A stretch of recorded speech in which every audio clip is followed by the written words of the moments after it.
Good afternoon. This is Bob Gorley with the famous Bubb that we're excited to hear about today. And this is podcast number 112. Good afternoon, Coach.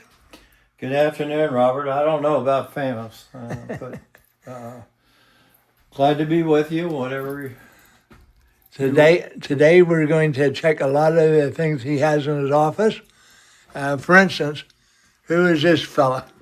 That's my brother, Louis. He's Louis. deceased.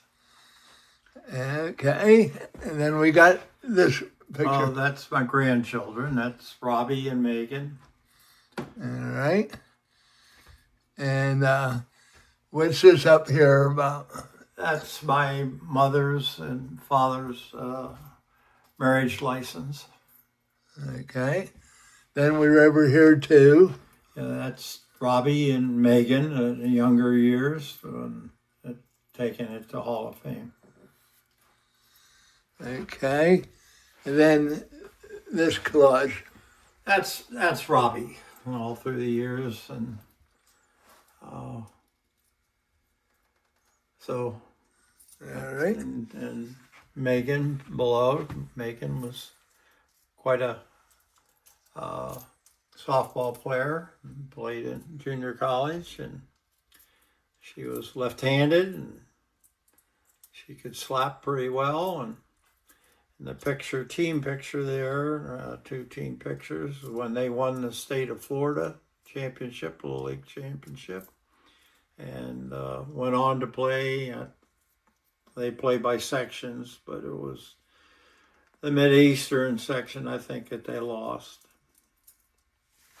And she's a horse aquarium. Is that what they're on? Well, yeah, that's over at, that's over at the park over there. All right. And then we got some. That's my brother. Your brother. And then up here, what do we have here? Oh, that goes way, way back. The thing that's quite unique about that is, could you see women being taken in dresses like that, or were dirty? And that's was a Pennsylvania Wire Company back in Lock Haven. My dad was, my father is here. And my oldest brother is right beside him. That's Russell. Are you in this one? No. I don't even think I was born yet when that picture was taken. But they had all the employees at the factory, and these were the owners here. And how much older is Russ than you? Well, Russ is deceased. He had two children, and unfortunately, my whole family's deceased. So my brothers, their wives, and most cases their children. Okay, and what do we have going here? This is my father in younger years. He was a very good baseball player. And here's Russell. Would have been my oldest brother. Lou, my middle brother, and myself and my two children. Susan and Jill, but the one that's missing there is I have a sister missing there, and I had another brother, would have been 3 years old, and he passed away when he was 3. Before they had penicillin, and he contacted pneumonia and had convulsions with it. Temperature went way high and passed. So there were tough days. This is my older brother Russ's family. And what's the significance of this picture? That's a picture of Penwoven Wire Company. And that's where your dad worked? That's where my father worked. And this one looks like a flood or something? Yeah, it doesn't look like it. It is. That's a 36 flood in Lock Haven, Pennsylvania. I'm from Lock Haven. And this was a picture You can see the water how to the light poles, how high it was. Were you alive for this one? No. Well, I was and I wasn't. I was in my mother's womb. Ronnie, I talked to you, died when I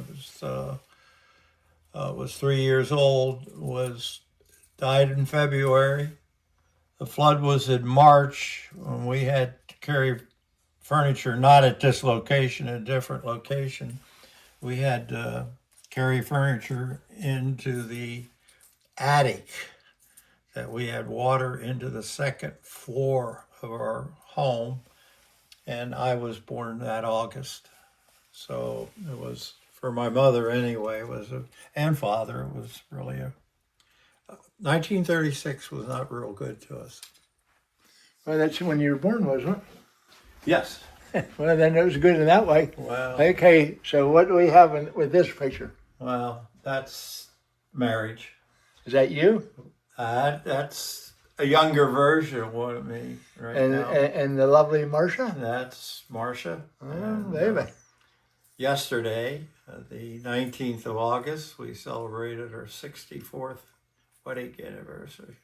Congratulations. Well, thank you. This one says, do not follow where the path may lead. Go instead where there's no path and leave a trail. Yep. And then who do we have here? That's my wife's mother and father, and that is Marcia, the younger version. And what's the significance of this? Well, I'm trying to think of the young man who drew this, but it was drawn, and Celebration Wrestling. And on Clarion there, you see little scribbling. Each It looks one, like a lot of signatures. that's every wrestler that ever wrestled for me. His name is on that.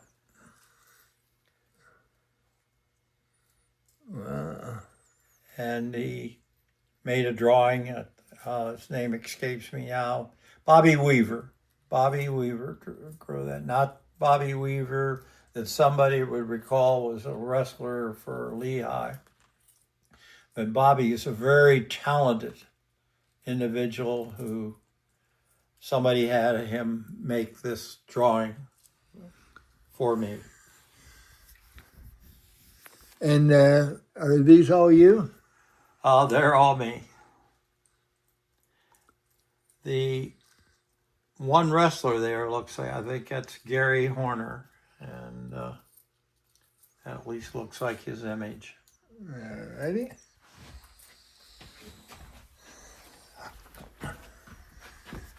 Well, how about this picture here? Well, that's a picture of myself, of course, and that's Craig Turnbull. He was a lightweight and wrestled for us back in the early 70s with those good teams. And then who's this? They're just personal friends of my wife's. Looks like Santa Claus. Well, Santa Claus was in there, and unfortunately, as we go across most of these pictures, a good many of those people are deceased. Well, there's some younger ones in this one. Well, that's Marcia, and Jill's sort of in the center there, and myself and Jill, both my daughters. Alrighty. And how did this come about? Well, that's my years at Clarion. 66, retired from coaching in 92. I continued to teach for another year and a half. So somebody presented that. A picture with you and Marcia. Yep. And what's this? That's Cheryl Reesmeyer. You might know that name. I do know her. Might be. She made a collage for my granddaughter, Megan, for her softball. They're all things and schedules and so forth for the year they won the state of Florida championship. And who's this young lady? Well, that's Marcia, and that's Megan again, a younger version of what you looked at, and her in the Catholic Church. She was christened or whatever they call that. All right. Oh, they're just family personal shots. All All of them. right. They're little. We'll get ever more towards the wrestling, but Yeah, I'll give you a viewing of what's up here. yeah. So what's this mean, the last weigh-in? Well, that's from Tyrone High School. I coached 7 years at Tyrone from 59 from 59 to 66 when I left for here. And Pete Dutrow was my assistant coach. And we had a reunion.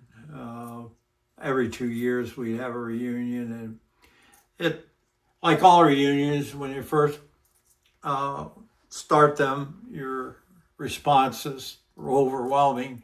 And then 2 years and 2 years later, it drops off. So we called it the last weigh-in and of Tyrone Wrestling, and everybody knew that this was the last one. We had a great turnout, and kids were, past wrestlers were all invited for those who wrestled 1960 to 79.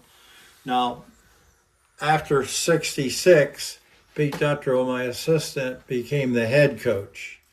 And then he went on to have all kind of success. And the Fink kids, we had one of them wrestle up here. Finks were all state champions a couple times. And so, yeah. When you were at Tyrone, did your teams do any good? Oh, boy, that's a loaded question. Well, if you measure it, yes and no.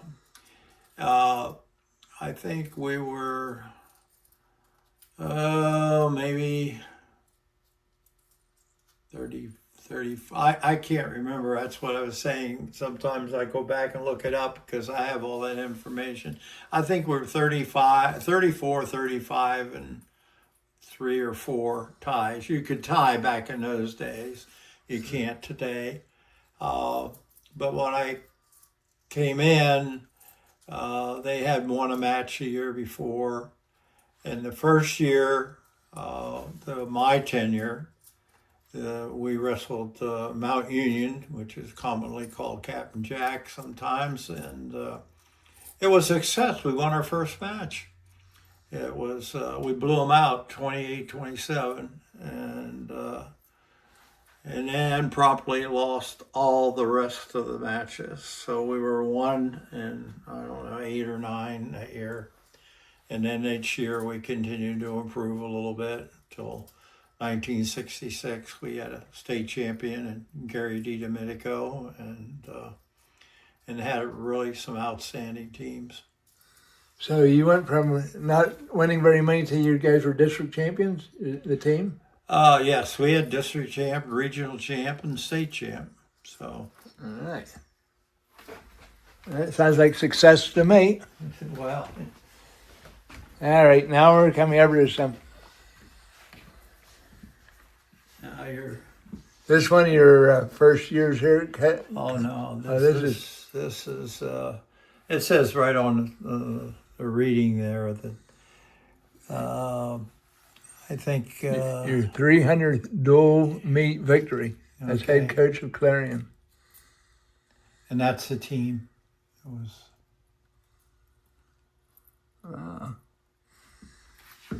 And before you got here at Clarion, were they doing very good? I'm sorry. What was the university or the state school? Were they doing very university? I guess. Oh, when I got here, we were. I think we were state by 66.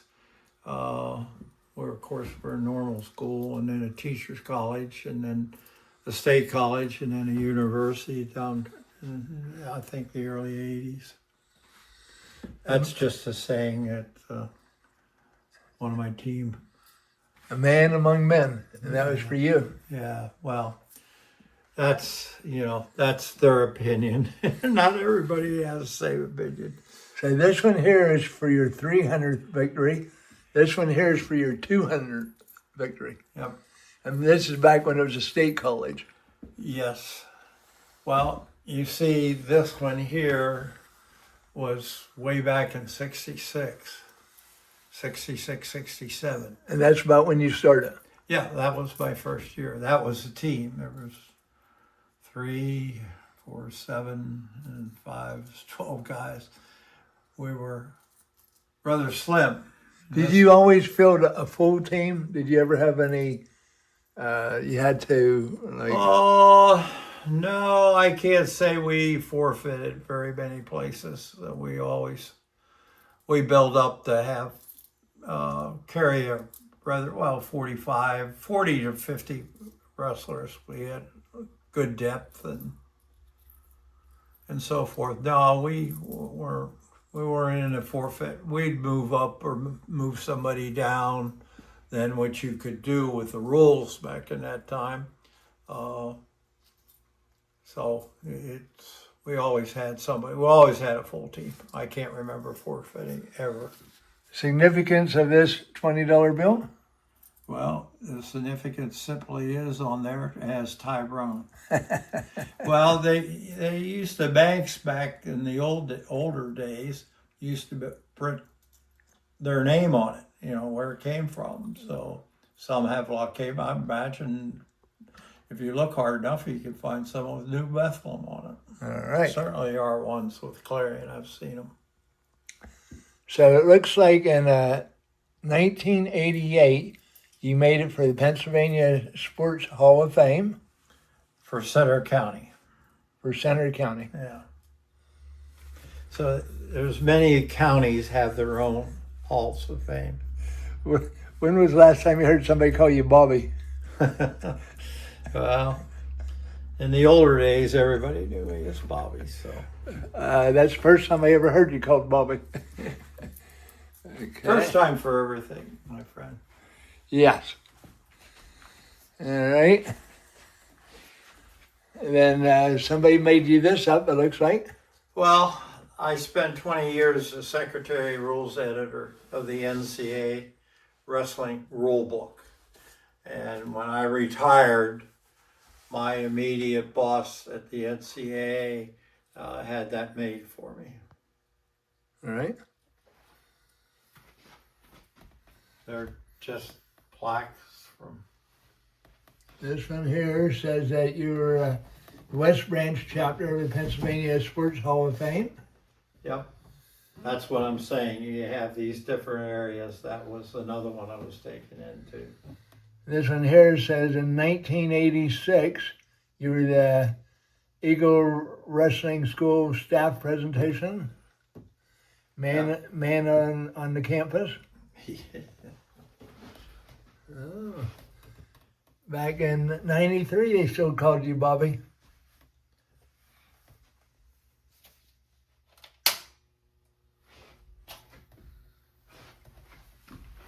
Okay. This was taking at the dedication of the wrestling room in my honor. And that's my family. That's my Grandchildren? Yep. These are the youngest hasn't been born yet, but these are my 2 great grandchildren. This is my grandson and granddaughter. This is my daughter, Jill, Marcia, of course, Susan, and this is Susan's better half. That's Mark, and this is Marcia's brother, Mike Henry. Then you got something with Kurt Angle on here. Well, it just says Angle gives back to women's wrestling, and the article was in the Pittsburgh paper. And they're about making a film of Kurt's life. I don't know how soon it'll come out, but I know they're working on it.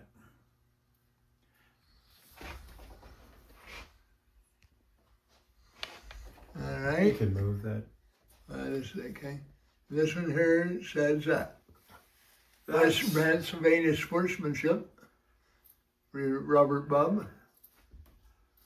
Sports Person of the Year, But that's of all the little ones we've been talking, like Center Hall, and there was the West Branch Valley, and so on. The main thing, they have their cells like, and then there's one overall sports Hall of Fame in the year of every year comes, and I was elected in 23. Now this one here says that since first coming to Clarion in 1966, Robert Bubb achieved some of the greatest successes not only in the history of the Golden Eagles athletics, but also in the history of his sport. Clarion boasted conference titles, All-Americans, and national champions. His contributions run well beyond his time as coach. You know, back in those days, wrestling was so popular. When did it kind of tail off some?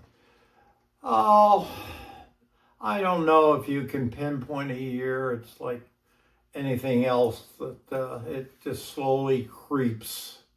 And today it still has its strength. You go to the national championships wherever they hold it in the United States, and it's a sellout. It's packed. People still, and you go, like the sectional and districts that sometimes hosted here at Clarion, that, the gym is full. They're still in certain areas, it's got great popularity. The WPIL, which is just south of us, is very strong in wrestling, and a lot of their great kids come from the WPIL, and this one here was in 2023. You made it to the Sports Hall of Fame, Pennsylvania. yeah, that goes with the one on the end.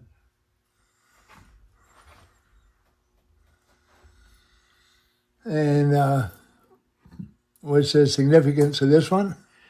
Well, that's a long story behind that. We were here at Clarion. This is probably back around 70, 71. And we got mopped up pretty good in the 60s, started to get a little better and better and better. And of course, Lock Haven was always our arch rival. And a guy by the name of Wade Chalice drew This one. Drew the picture. And that is sort of a scene of Kenny Cox, the coach at Lock Haven. And the meet was at Lock Haven, and we lost 18-11. It was supposed to be a big showdown, and when it was over, Dr. Cox pointed up at the clock and what the score was, and this is a picture that was in the newspaper. That's Neil Turner, who was later to become Lock Haven's coach, ironically, and myself, and the agony of defeat. And 1 year later, they came to Clarion to compete, and we just sort of put this drawing they made up the head of the wrestling room, and we never said a word about Lock Haven. We just had that picture there. And the gym was packed, and we turned the tables, and we beat them. So, motivation. And here you got a couple of national champions. Yep. I thought that was always a unique photo of Billy Simpson and Wade Chalice together. And of course, the cameraman, I don't even know who took it, but he caught him in a moment of reflection that they're not obvious that the camera was on them. And with a real natural photo. Unfortunately, Billy has passed, and but Wade, I mean, anybody who follows wrestling on Facebook and so on has run into Wade's articles and so forth, and he's doing well. His latest son, years ago, graduated from the Naval Academy, and he and his wife are flying jets off of carriers. I assume they're still in that capacity, Wade has been a babysitter, he and his wife. So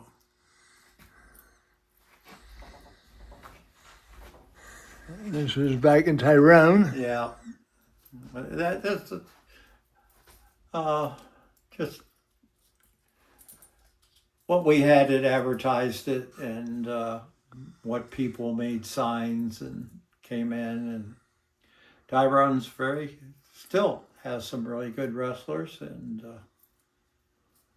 very proud of that. And it looks like down here, you made it for the most valuable wrestler when you were at Pitt.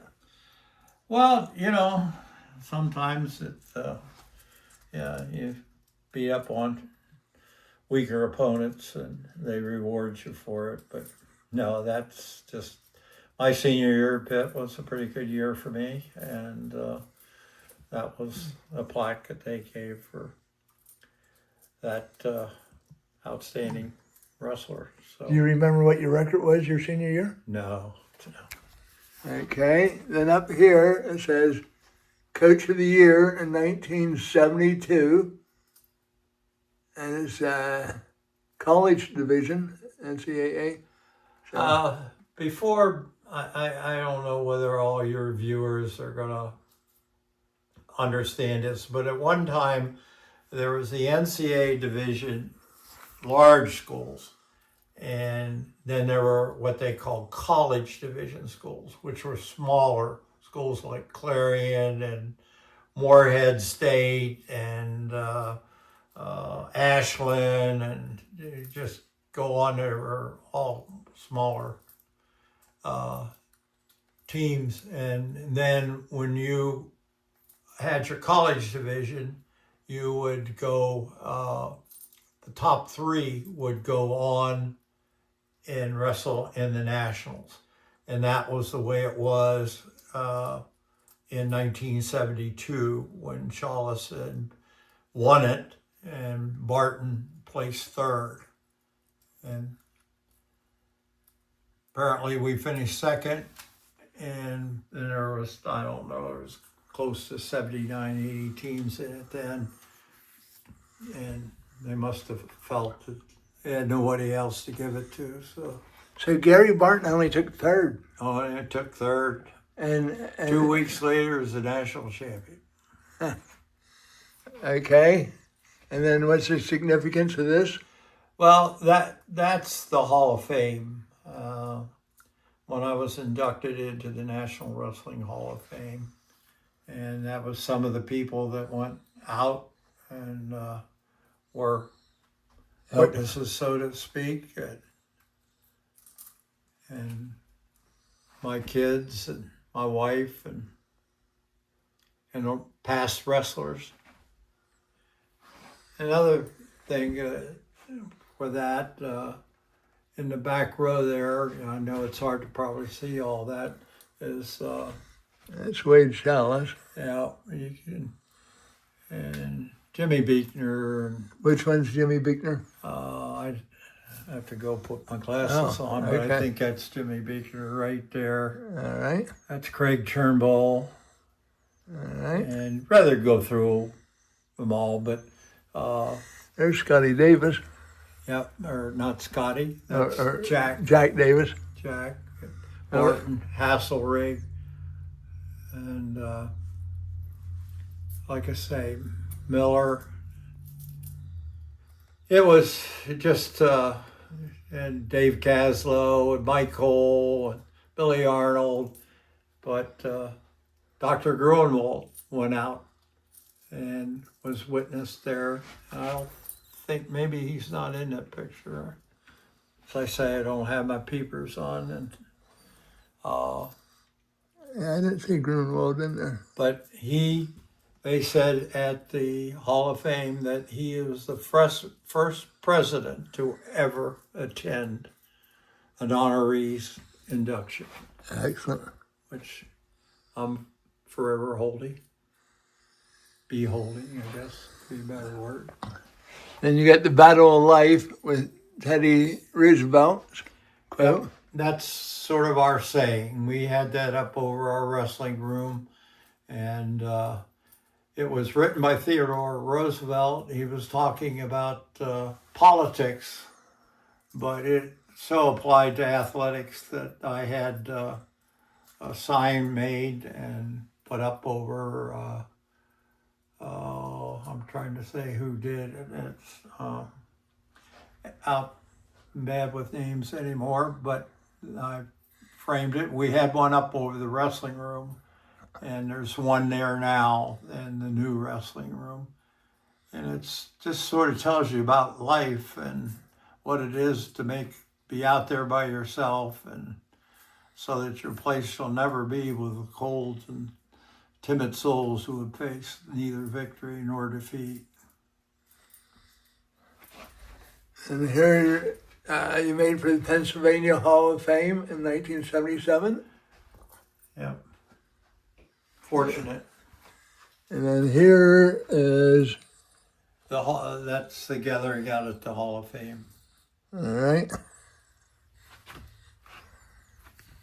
That too was taken to the Hall of Fame, and there's Frank Lignelli, and there's the President Grunwald, and Greg Nellis. I could go. There's Wade, Gary Barton, Kenny Porter, Kenny Nellis, John Buckley. He was did graduate from Clarion, graduated from Lock Haven, but he was always one of our great camp during the summer camps. He was one of our leading instructors. That's Mike Cole, Jimmy Beekner. And somebody made you a nice clock here, and it has Coach of the Year, Bubb, and Eastern World Wrestling League Co-Coaches of the Year. And Bubb was selected National Coach of the Year. And you received Pennsylvania PSAC honors here. And this is when you got inducted to the National Wrestling Hall of Fame. This would have been in 2005. So we're getting over to, in 1985, you guys were undefeated for the season, 17-0-1. And that got you then Coach of the Year, National Coach of the Year. 17-0-1 is pretty good, isn't it? Yeah. Had good kids. Always had good kids. Now, this is one of the ones that you always enjoyed. Well, this is what I think of people, as I said in your last podcast, that of all the things that I'm most proud about, people think of dual meets and the national champions and so on, but this was the image there. The tournament was held in St. Louis, so therefore you have the what do you call it? The spire that's in St. Louis where people can go up and. But anyway, this is the arena, and of course the nationals are going on. It's 8 mats, but here's, as I explained last time, there was an open nomination across the country for the best wrestlers in the first the 75th anniversary team. In 75 years of NCAA wrestling, this was the best they come up with. Not what they came up with, but were nominated and won. And their names were put up on the emails and on the NCAA page, and you could vote for your best. What they did, they had 15, they narrowed it down to 15 lightweights, 15 middleweights, 15 upper weights. And then they chose 5 lightweights, 5 middleweights, and 5 upper weights. And great names like some of the old time wrestlers understand: Steve Avis, Ed Bannick, Tom Brands, Dan Gable, Carlton Hasselrig, Lincoln McElravy, Lee Kemp, which we were really close to getting. We ended up number 2, or we would have had Lee Kemp here. Dan Hodge, Cale Sanderson down at Penn State, John Smith at Oklahoma State, Joe Williams, Iowa, Utaki, and Pat Smith, that's a brother of John Smith. So there were only 15 chosen, 15 wrestlers only in 75 years. And here 2 of them are from Clarion. And they magnificently showed up on the corners. Kurt Angle, Wade Chalice. And you can see them very plain. They're very among the collage. It's on there. But I think that's a great honor for Clarion Wrestling, Clarion University, and in the community of Clarion, to be honest with you, and even the state of Pennsylvania. Well, anytime you have Cal Sanderson and Dan Gable and your name in there, Kurt Angle and Wade Chalice, that's a pretty impressive. Plus all the other ones you named. Yeah. Those are really good. Now, what's down here in this baseball world? Well, that was a junior league team that I was on, and played Little League and Junior League, and that's just an old-time picture of our Junior League team, VFW. And Little guy there among all those giants. What position did you play in baseball? Wore the tools of ignorance. Oh, the catcher. I was a catcher, yeah. Well, you have to have a good arm to be the catcher. Yeah. And this here? That's a cutout of from Tyrone with Gary DiDomenico and myself when Gary won the state championship of Pennsylvania. Well, And he beat a guy at state finals who went to Oklahoma State, who eventually won the national championship. Superb. Then we got some appreciation things over here. Pitt, saluting Bubb for being the head wrestling coach in Clarion University. Pitt Varsity Letter Club recognizing you. Lifetime Service Award for coaching. National Wrestling Hall of Fame, 1997. And anything else you'd like to discuss? Well, probably the pictures over here. Okay, here we got Kurt Angle. Yeah, and this is Kurt when he won The the Olympics. And Did you get to go to any of those? yes, I was both to the World Championships. He won the Worlds here in Atlanta the year before, and then he won the Olympics. This is such a surprise because when this match ended, there's a lot of history behind it. This is Eugene, I think his name is pronounced, and he's from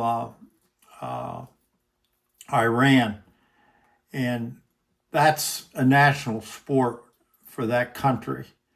And he gets major rewards for winning if he won the gold in that country. And when the match ended, he went over to the table, and there's film out on that. And he started clapping. He went over to the scoring table, looked down, and then came back clapping his hands. And being in the stands, we all thought, well, he lost this match. And when they You know how they get them together and grab Yeah. hands, and one's gonna go up and one's gonna go down. Yes. Chijiti forced his hand up the air, and everybody thought he had won. And then the referee forced his hand down and raised Kurt. That's why Kurt's such reaction of his hand being raised, and he was the Olympic champ. It was and the crowd went pretty crazy at that time. Any other wrestling stories you'd like to? Well, that's the Hall of Fame, and was inducted there, and along with Wade Chalice and Kurt Angle. So 3 people from Clarion University are enshrined in the Hall of Fame in Stillwater, Oklahoma. That's equal to Cooperstown and the Football Hall of Fame and so forth. And this is just a recognition of being part of the NCA and so forth when I left there. Looks like you made it for Citizen of the Year, Well, I was very fortunate. 1991. And then you must have been famous for using this thing.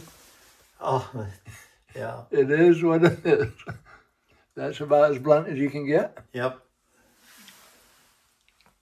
So For the youth in the area, any suggestions for them? well,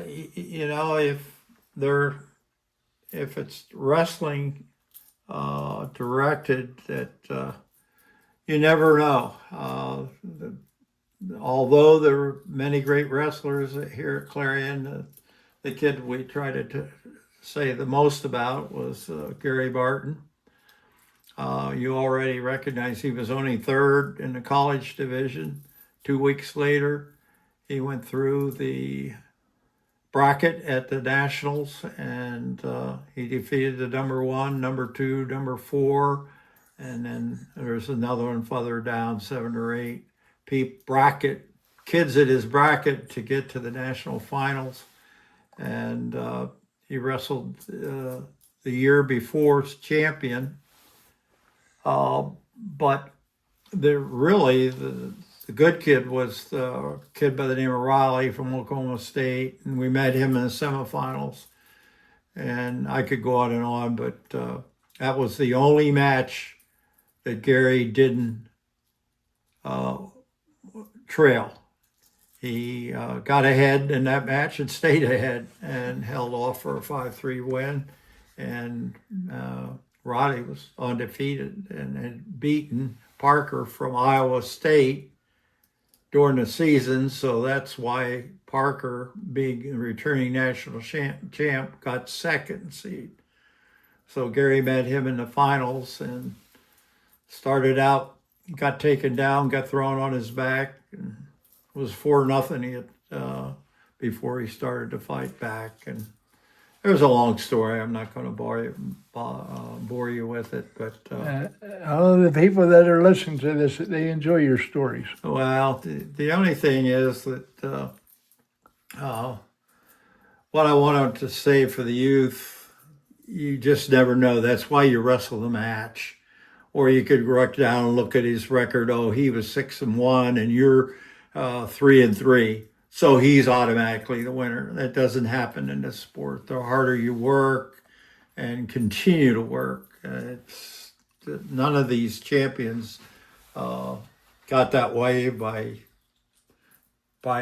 happenstance. That they worked hard and over again, and you fail, and you can fail again and again and still come back and win it all, as Gary did. And to people who are thinking about their kids in wrestling with the new weight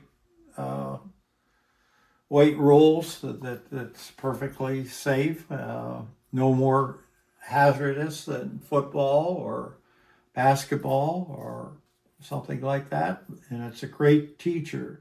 There's no one to blame a shortage on Basketball, you could say, well, I was wide open in the corner and they didn't throw the ball to me. And football, well, he's supposed to block down and I wasn't, you can think of all kind of excuses, but you either you can blame the referee. I guess in wrestling you can do that, but the only other person you can blame is your opponent. You lose fair and square, and you have control over whether you win or lose. So that goes back to that saying down here, it is what it is. It is what it is. And that's one that I've used a lot. Well, thank you very much. Robert, I appreciate my pleasure. And let it be known that you're one of the few people I've been invited into this man cave. And I wouldn't be there. I am what I am, the sake of the good Lord. And that's been a part of my life. And this is not to show off or be braggadocious, because I never won a match and I never lost a match. I always had the kids. A lot of credit goes to the assistant coaches, Neil Turner, Stan Zemer, Jack Davis, and on up the line, Kenny Nellis, and some that I've had, and they've been the recruiters. I always thought the head coach should stay with the team. And they've gone out and brought in material that had the kind of talent that improved by good wrestling good talent. And every day in practice was sometimes equal to their opponent they were going to meet that week. He had a harder time being number one coming out of our wrestling room than he did if he made the team and wrestled that opponent that weekend. But I'm very fortunate and thankful for those people and what they've been able to do. And again, I think the total winner was the wrestling program, and of course Clarion University and the town of Clarion. A lot of people told me they've gone places, oh, Clarion, that's a wrestling team. And we were fortunate back in those days when we were doing well. Our other sports at Clarion were doing well. Football was doing well. And this a week from this tomorrow, they'll be honoring Al Jackson and his success with football here at Clarion by naming the football field after Al. And basketball, Galbraith, and swimming, Chuck Nance, and we just had really good athletics back through those days. And you also helped out with the community. Dan Carey said how you would, he always enjoyed your talks.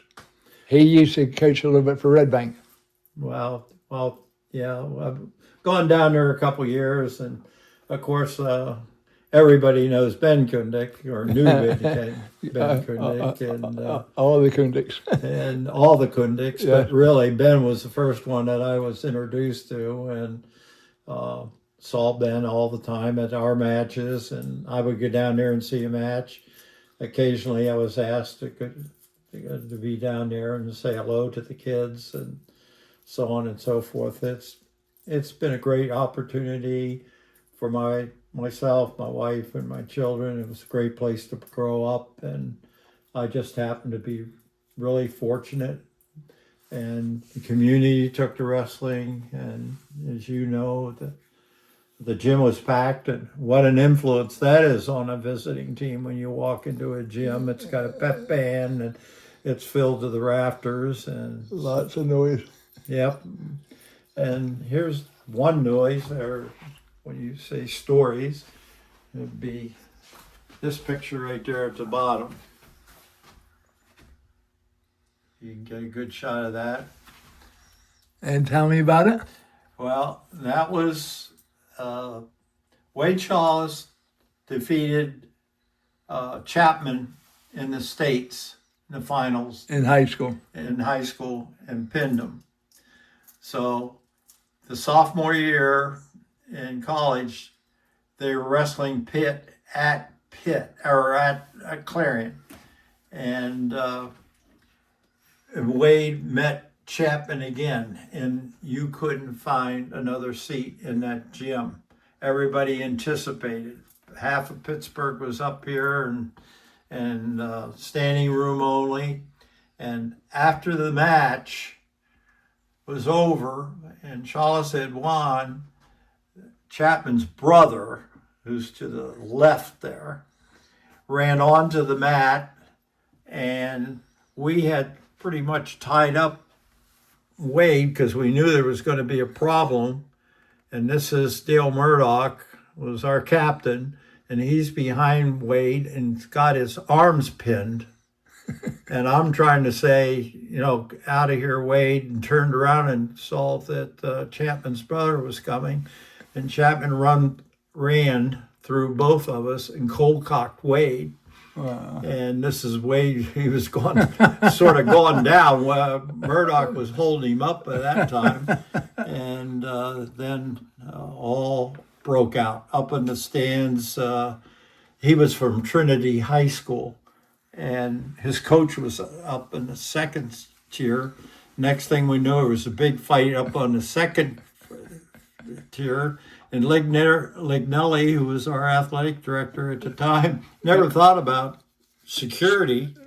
And we had fight here, we had a fight up in the stands, and people picking up the excitement and so on. So it took about 15 minutes to get everything calmed down, and a couple of people were ejected, and then we continued on. But those people were at that. Remember those match. Remember, will be shaking their heads. Yes, because they were there, and that was. Do you, when you were here, did you always have wrestling camps in the summer? Yes. We started out with a coach's. In my first year we did 66, 67. 67, 68, we started a coach's clinic. We started out first with a coach's clinic. And after the coach's clinic, we started the kids' clinic. Because I always thought that you learn more about your sport in summertime. A lot of the camps today or around features wrestling. You come here and we wrestle. Our team from Red Bank's going to wrestle a team from down in Ohio or something like that. But my idea is that you learn in the summer. So I beat that kid, and he was a state champion. We're both 20 pounds over our weight, or 15 pounds. Yeah. It means nothing. Yes. But bragging rights. And but that's the time to learn, because the season starts. You're so busy training, conditioning, and all the other aspects, technique and so forth. But in the summers where you really learn. And our camps were very successful on that premise. Towards your parting shot, did anybody get arrested at this wrestling match? Did anybody get arrested? No. Arrested? No, we had no police. Okay. We didn't even have campus police. All right. Well, I guess they never expected that was going to happen. So. Well, thank you very much. This was greatly appreciated. Well, this will be the last time anybody will be allowed into the man cave here. So there you have it. These are all personal things that are personal to me, and it doesn't matter what I've done. It's what, and the other thing I take a great deal of joy out of is that what the kids have done. Okay. And graduation and what they've done with their education and their families and so forth. And that's every year we have the golf thing and kids come back, and it's just great to sit down and see what they're doing. They bring their kids, and it's great unity among these kids who graduated from Clarion in the wrestling program. This year's golf outing forced you to get better You weren't real good health right before, and then you were good enough to get there. That was 2 years ago. Okay. Yeah, this year was a little better than it was 2 years ago. So God bless you. Thank you. Thank you.